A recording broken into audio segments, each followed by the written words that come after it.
उसने मेरा हाथ पकड़ा, कहते तुम्हारे हाथ नरम नरम है। फिर मैं कहता गाजी है मोहम्मद इरफान मुस्तफ़ा इन दिनों SHO कोट छुट्टा डेरा गाजी खान में काम कर रहा हूँ। कल हमें बदरियाबान से एक कॉल मसूल हुई कि एक छोटी बच्ची है 11 साल की, जिसे जिनसी तौर पर हरासा किया गया है। हमने फ़ौरन CM साहबा के प्लान नेवर अगेन के तहत काम करते हुए इस वकूवे पे काम शुरू कर दिया।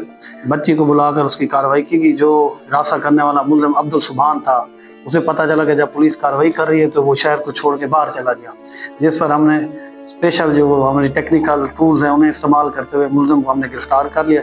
वो इस वक्त हमारी जुडिशल लॉकअप में है। फर्दर उसे मजिस्ट्रेट साहब के पास मजीद कार्रवाई के लिए पेश किया जा रहा है।